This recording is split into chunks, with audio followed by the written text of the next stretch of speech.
नहमदु व नसल्ली अला रसूलिहिल करीम अम्मा बाद फ़अऊज़ु बिल्लाहि मिनश शैतानिर रजीम बिस्मिल्लाहिर रहमानिर रहीम अल्लाहुम्मा सल्लि अला सय्यिदिना व मौलाना मुहम्मदिन व अला आलिहि व सल्लिम सुब्हान रब्बिका रब्बिल इज़्ज़ति अम्मा यसिफून व सलामुन अलल मुरसलीन वल्हम्दुलिल्लाहि रब्बिल आलमीन। हदीस रसूल सल्लल्लाहु अलैहि वसल्लम चैनल पे आप सबको खुशामदीद। आज एक बहुत ही सख्त वईद है हदीस में उन लोगों के लिए जो लोगों की जायदादों पे, ज़मीन पे या चीज़ों पे कब्ज़ा कर लेते हैं। तवज्जो से सुनिएगा। मुस्लिम शरीफ की हदीस है, नंबर है 137 मुस्लिम शरीफ में ये हदीस मौजूद है।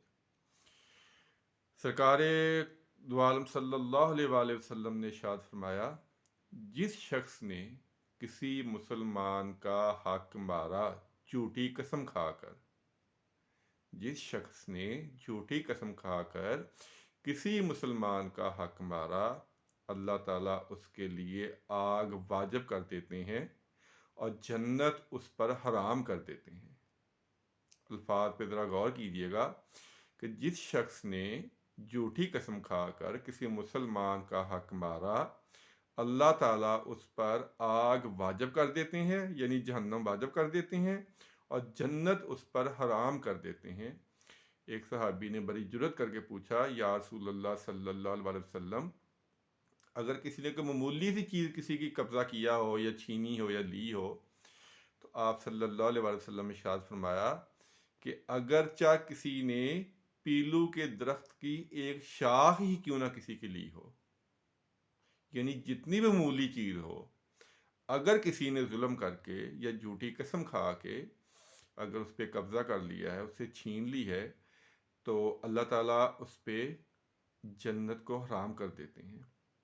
बहुत बड़ी वईद है, बहुत ही बड़ी वईद है। हमारी बदकिस्मती ये, मैं बारहा कह चुका हूँ कि हमारे दिल इतने सख्त हो चुके हैं कि हम दूसरों पे जुल्म करने को या दूसरों के माल को छीनने को अपना हक समझते हैं। ये जो हमारे दिल सख्त हो चुके हैं, उसकी वजह ये है कि अक्सरियत तो हम में से बेनमाजी है। अक्सरियत जो है वो हम में से बेनमाजी है। जब इंसान नमाज अदा करने मस्जिद में जाता है, तो मस्जिद में जाकर उसका दिल थोड़ा सा नरम होता है। नमाज और दीन से दूरी जो है, उसने हमारे दिलों को सख्त कर दिया है। और दूसरी वजह यह है कि हम दीन को पढ़ते नहीं हैं। अगर हम इस तरह की रवायात हम पढ़ें और थोड़ी देर जब हम पढ़ेंगे तो सोचेंगे भी इसके ऊपर कि ये नबी पाक सल्लल्लाहु अलैहि वसल्लम ने क्या इरशाद फरमाया है और इसकी क्या सज़ा है, तो जितना मर्जी सख्त दिल हो, जितना मर्जी जालिम इंसान हो, शायद अल्लाह करे उसके दिल पे ये असर कर दिया, उसका दिल नरम हो जाए, कुछ ना कुछ तो असर होगा ना उस पर। आज हमारे माशरे के जो हालात हैं वो सबके सामने है। कुछ बताने की ज़रूरत ही नहीं है कि किस तरह लोगों के प्लाटों पे कब्ज़ा किया जाता है, किस तरह लोगों के माल छीने जाते हैं, किस तरह ज़्यादतियाँ और जुल्म किया जाता है, झूठी कस्में खा के मुकदमात जीते जाते हैं। तो अगर हम हदीस का मुतालिया करें, अगर इस तरह की जो रवायात हैं वो हम पढ़ें, तो मुझे यकीन है इंशाअल्लाह ताला अल्लाह के फजल करम से हमारे दिल कुछ ना कुछ ज़रूर नरम होंगे। क्योंकि नबी पाक सल्लल्लाहु अलैहि वसल्लम के जो इरशादात ग्रामी हैं उनमें बड़ी तासीर है, उनमें बहुत तासीर है। लेकिन बदकिस्मती है कि हमने पढ़ा नहीं है, हमारे पास टाइम नहीं है इतना। दुनियादारी के मामलात में कई तो वाक़या मसरूफ़ होते हैं, कई फजूल चीज़ों में अपना वक़्त जो हम गुजारते हैं, ख़ास तौर पे टीवी पे या ये मोबाइल की अब नहूसत आ गई है। मैं नहूसत ही कहूँगा, हालांकि इसकी बहुत अच्छी बातें भी इसमें हैं। मेरा भी कोई स्टूडियो नहीं है, कोई चीज़ नहीं है, कोई कैमरा नहीं है, कुछ नहीं है। एक मामूली सा सस्ता सा मोबाइल है, उसके ज़रिए मैं हदीस को आगे पहुँचाने की कोशिश कर रहा हूँ।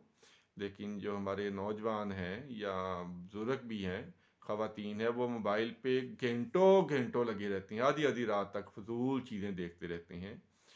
तो खुदारा अगर हम अपने नबी पाक सल्लल्लाहु अलैहि वसल्लम की हदीस का भी मुतालिया कर लें, सियासता की जो कुतब हैं, बुखारी शरीफ, मुस्लिम शरीफ, अबू दाऊद, तिरमिज़ी शरीफ, इब्न माजा, अगर हम उनका मुतालिया कर लें तो हमारी ज़िंदगी में बहुत सारी तब्दीलियाँ आ सकती हैं। اور وہ تبدیلیاں انشاءاللہ مثبت ہوں گی، منفی نہیں ہوں گی۔ اب یہ جو حدیث میں نے روایت کی ہے، اگر کوئی ظالم سے ظالم بھی شخص پڑھ لے تو انشاءاللہ ایک دفعہ اس کا دل ضرور ہلے گا کہ یار یہ میں کیا کر رہا ہوں اور اس کی سزا کیا ہے۔ اللہ تعالیٰ سے دعا ہے اللہ تعالیٰ حدیث کو پڑھنے کی توفیق عطا فرمائے۔ اگر پڑھنے کا ٹائم نہیں ہے تو اگر کوئی مجھ جیسا ناقص العلم آپ تک پہنچا رہا ہے تو اس کو سننے کی توفیق عطا فرمائے۔ اللہ تعالیٰ شرف قبولیت عطا فرمائے۔ آمین ثم آمین۔ السلام علیکم ورحمۃ اللہ وبرکاتہ۔